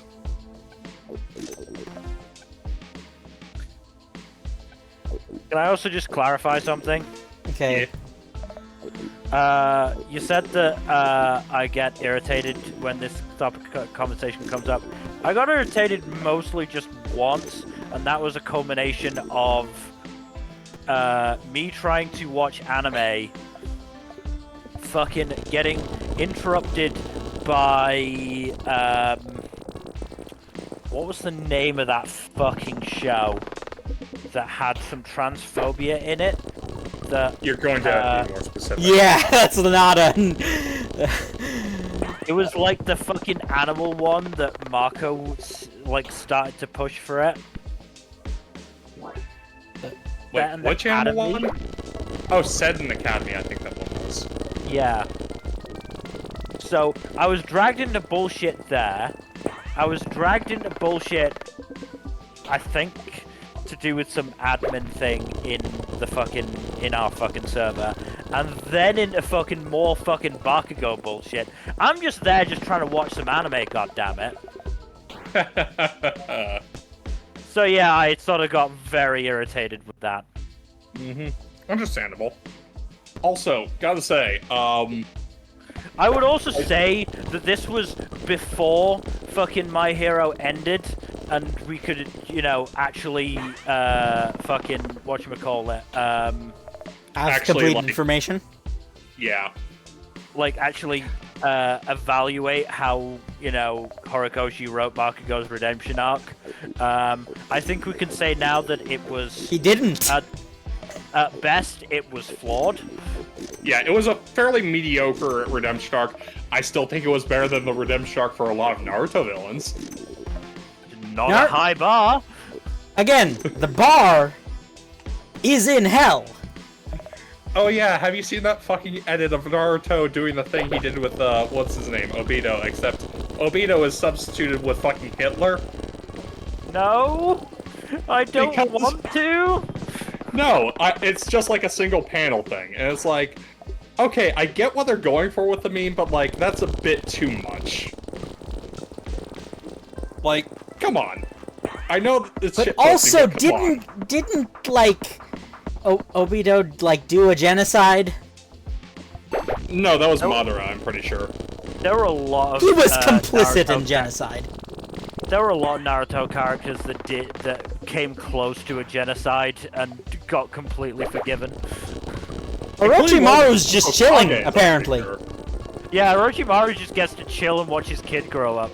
Also, happily. by all accounts, he hasn't achieved immortality, which means he is still stealing people's bodies like once every couple of years. Once So every it's not- like, decade or so, yeah. It's not like his hands are clean, either. Also, hilariously enough, well, not hilarious enough, awfully enough, apparently, Orochimaru is the only confirmed queer character in the entire franchise right now. Because of gender fluidity. Well, yeah, like that's just Japan in a nutshell, really. You say that, but fucking Oda is writing actually legitimately good trans representation. Listen, Oda Georg is an outlier and should not be counted. I fucking love that meme still. It's so great. Yeah. There are just a few memes that I fucking adore, and that's one of them. Oh yeah, you saw the one I posted the other day about Curious Georg, Yeah, right? yeah, yeah. I think I paid you for that one, actually. You did. Because I knew you would like it. It's the Georg family of memes is a very, well done Yeah, series.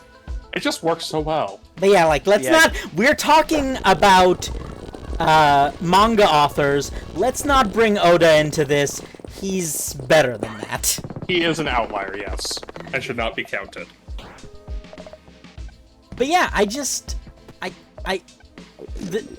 the existence of Orochimaru really just... Look, Fuzzy, Naruto is clearly too busy with his busy work to go hunt Orochimaru down. Ah, I mean, yes, he's that's willing- the other thing.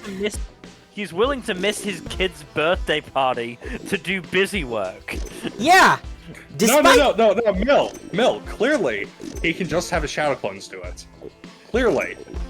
Yeah, Clearly of course, his shadow clones yes, are good enough. yes, It was because, it was just a that- genuinely clever. It was a genuinely clever idea to have Naruto use shadow clones to get both things done. What was fucking insane is that he sent the shadow clone to the birthday party and not to do the busy work. Especially because it is, like, canonically established that they are capable of, like, equal levels of competence. And also retain that memories across clones. yes, and the bad part of that is that it means the clone would have no problem with the busy work. Yeah. Literally, this is a man who fought on 6 different battlefields at the same time across the planet in a world war, but apparently he can't muster enough clones to do paperwork efficiently. The man could literally be a stay-at-home father and still get all of his work done. Okay, so Fuzzy. I remember one of the arguments I saw was that, oh, he had to be ready in case the village needed to be defended. I'm just like, can't the clone do that? Yes! If the clone can't do that, then can't he just say, oh hey, one of my clones died, I gotta go take care of this, and they would understand, because clearly it would be a big deal. Yes, first, so 2 things. He can teleport, and also, that doesn't hold up, because once again, he spent an entire world war training on an island while his clones fought in the war. Also, like, Naruto sorry, clearly is, like, You're never gonna convince me that Naruto is a good dad. Clearly Because a he's bad not! dad. oh god, we need to do an anime dance tier list, don't we?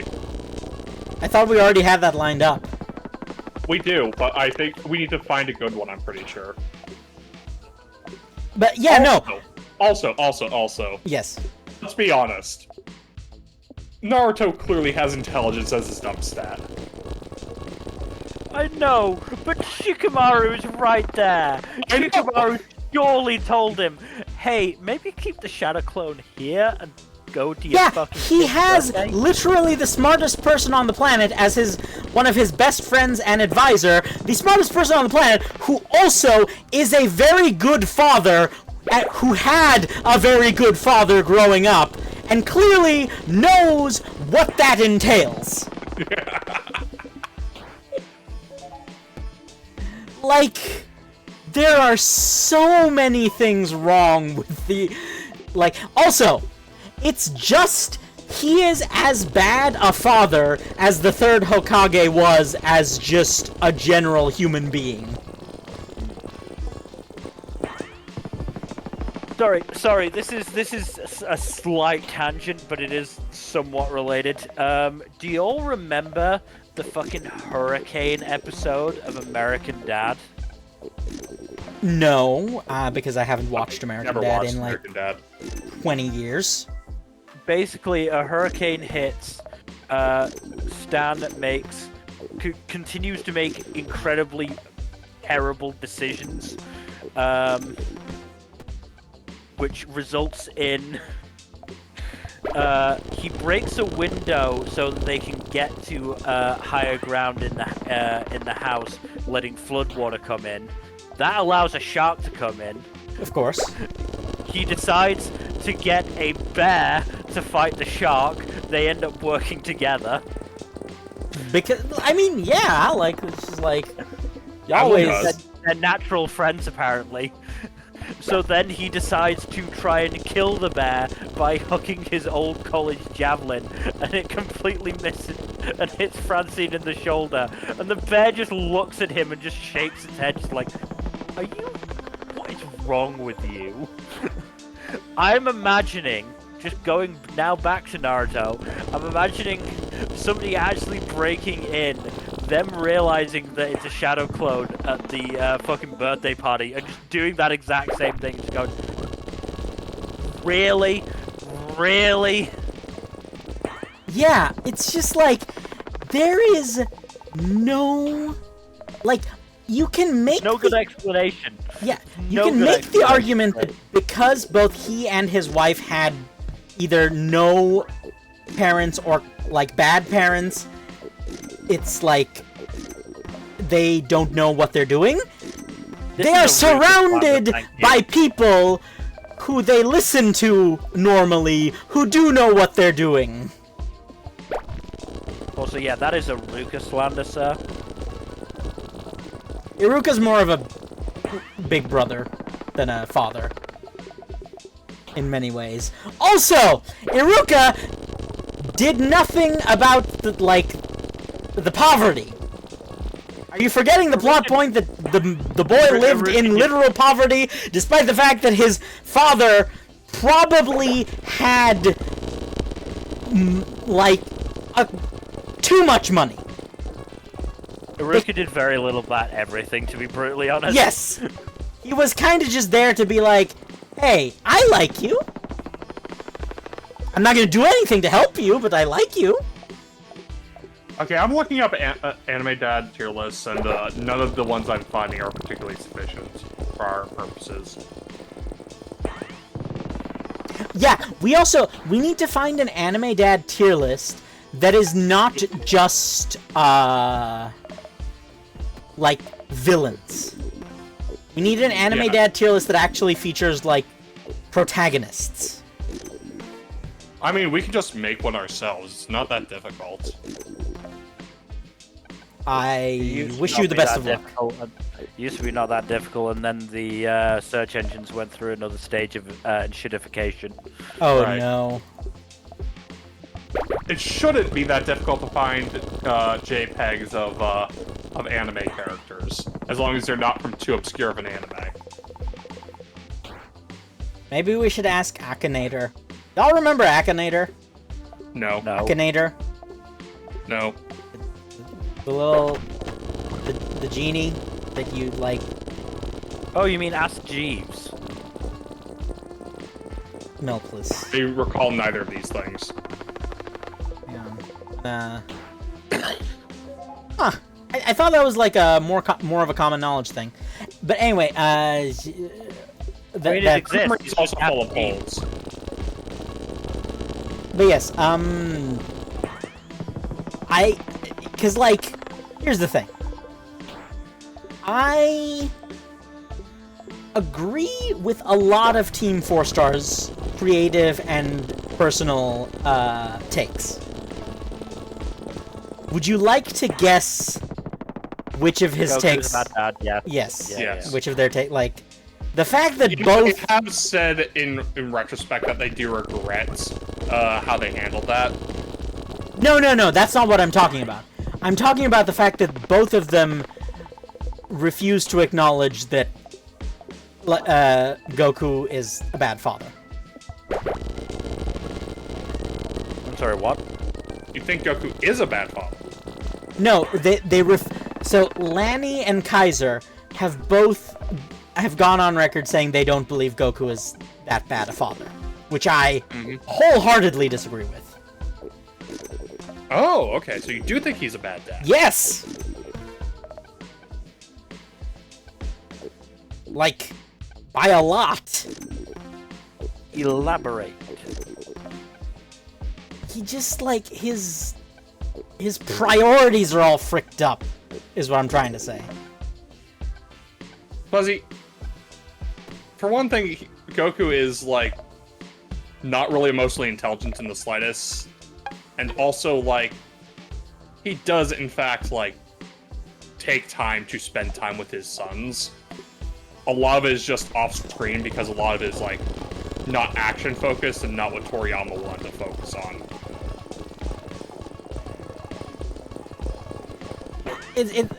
In which case, it's just a classic, the sin of telling and not showing. Right? Like, I get it. We do have a good example of him being a good father, and that's when he was training with Gohan in the time chamber, because he, like, goes out of his way to help, you know, actually train and spend time with his son, and tries to, you know, actually connect with him. Granted, it's for the purpose of getting both of them stronger, but still.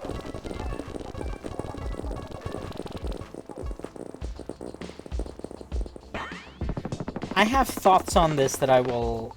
Okay, but yeah, no, I don't... Yes, so I am very much in the Goku is a bad dad camp. I think we're all in the Nart is a horrible father camp. Nart isn't even the not most that by horrible any father stretch, in but the series. He's just very bad at prioritizing things. Well, so, here's the thing. I'm talking about characters who are relatively otherwise heroic, but are crappy fathers. Not outright abusive or, Yeah, like I said, if we did an act, like, I feel like a lot of the anime dads tier lists would be like, would have the show Tuckers and such nots. Oh yeah, no, we would have a trash tier dedicated primarily to the shittiest of fathers. Yeah, but I'm talking about, like, protagonists. For example, Monkey D. Dragon. Probably a really cool dude, not the best father. I'm pretty sure in canon his reasoning for not, you know, being there for his son is because he is a revolutionary. That is fair. Similar... Like, it says in the Kuma flashback, Yes. if you actually speak it aloud, you will be killing me. And with regard to his connection to Luffy. Also, and the whole he always looks east thing. Yes. No, we know he loves his child and is forced not to because his love for the world is greater than the love he can have for any one individual. Speaking of Kuma, though, like, strong contender for best father in One Piece. Yeah, I'm trying to think if there would be anyone who'd, like... Maybe Whitebeard? Maybe? Whitebeard's... Okay, Whitebeard... Whitebeard Georg is an outlier and should not be counted. Because let's be real, it's- he's like, he sets the bar too high. I mean, it says a lot about Kuma that he's in contention with Whitebeard for best dad in One Piece. Yeah, I think the difference is, like, Kuma has one child that he's a good dad to. Whitebeard has, like, at least Dozens, if six not children hundreds, he's a good dad to. Yeah. Like, we have a spectrum of father figures in One Piece. There's Whitebeard and Kuma, and then below that tier is, like, Zoro and Kuina's dad. Honestly, I think Koshiro... Dressrosa as well. I think Koshiro is actually kind of a shit father. Elaborate. Part of the reason that Kuina had such shit self-esteem was because he was opposed to her inheriting the dojo, remember? Because she's a girl. Was it explicitly sexism, or was it one of those things where I don't want you to, like, be I don't fighter? fucking remember the details, but I remember it being a case of she felt inadequate, and Yeah, he did 'cause, nothing like, to, like, so, actually, like, okay, yes, dissuade her from that. you make a very good point, but I will say the motivation changes it a lot. If the motivation was just sexism, yes, like, put him in trash tier. If the motivation was, like, overprotectiveness, it's not great, but it can be excused a hell of a lot more than sexism.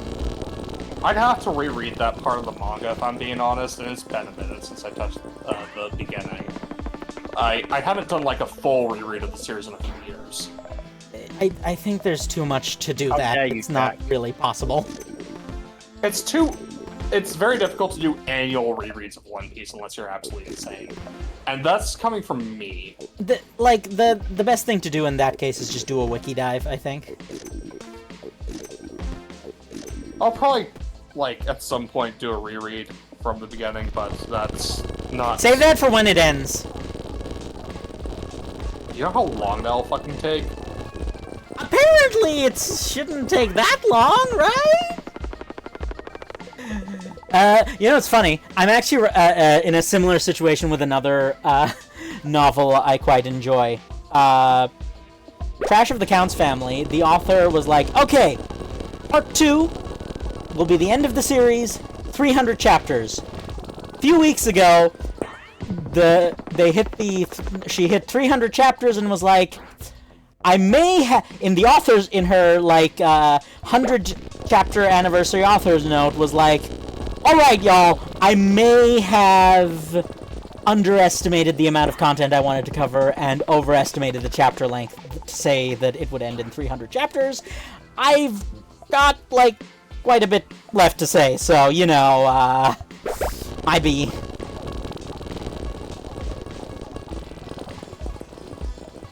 Like, again, not nearly as, egregious as One Piece, but it's similar enough that immediately came to mind. But yeah, like, I think there's, like, about 5 flavors of father in One Piece. You got the legitimately great dads, like, So you've got the Whitebeard and Whitebeards Kuma. and the Kumas. You got good but flawed parents, like, Hirolik and Zeph. You got the, absent fathers, of the, missing/dead kind. You've got the neglectful fathers, and you've got the outright abusive pieces of shit. I believe there should be a tier between, like, above the missing or dead, absent father, which is the absent by, like, necessity or out of protection father. Yes, absent by necessity, so 6 tiers. Yeah, because, like, absent by necessity is, like... I think it's not just Dragon, right? Like, I feel like there should be at least... Dragon's the big one, but, like, I'm trying to think of anyone else that would be... Kairos from Dressrosa, kind of. Kairos, right. He's, like... Kairos is a bit borderline. He's borderline in the sense that he's still, like, present as a father, but I'm more talking about the fact that by necessity he cannot disclose that he is a father, and therefore there's, like, a layer of obfuscation there. You know what? Pound. Yes! Yes, he's a much better example. He's like a pretty solid dad when he's allowed to be a dad. It's just Big Mom is a piece of garbage. Yes. There aren't as many examples of moms in One Piece, unfortunately. so we don't really have as much to work with there. That's by design, apparently. Like, Oda specifically was like... I know. Yeah, listen, I don't know how to feel about that, but he did say the inverse of adventure is mother. Which... I mean, to a teenage/preteen boy, that's probably the case. Also, I feel like that Calvin and Hobbes comic applies, where One Piece, you'd think it's daddy issues, but actually it's mommy issues. Porque no los dos. Yeah, yeah, I it's just like, I understand where Oda's coming from. I don't like it, but I can at least, like, see what he thinks of it. Yeah. I think it's also just a case of him, when he's saying that, he's, like, saying, yeah, no, I think my readers think that, like, my primary core audience is going to have this, perspective. I am leaning into this with my writing. Which is somewhat excusable. Mm-hmm. But, like, at the same time... Come on, Oda, you can do a little bit better than that. Yeah, like, it's not that he doesn't know how to write women! He's great at writing women! Especially by standards of Shonen Jump authors. Again! I know. Yes. I know. You don't need to repeat. Yes, I don't need to say it again. But yeah, it can be frustrating at times, though. Mm-hmm. Also, I have, almost, like, I have attained, sage mode, if you will, in the context of, my preferred, MHA characters. I've decided I dislike most of the main cast now.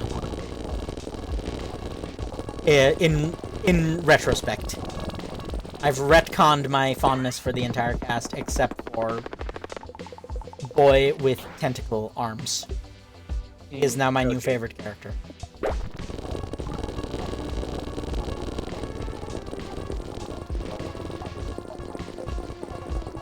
Y'all really gonna leave me hanging on that hot take? Well, we're also, like... Yes, we're 2 hours in. I was gonna say we can wrap up whenever you want to. Would you like to wrap up? I think... Probably for the best. Yeah, we probably should. So... allow me to put up the overlay. Okay, then. Thank you, everybody, for joining us as we rant, and I let out some frustration I wasn't aware I had about how bad Naruto is as a father.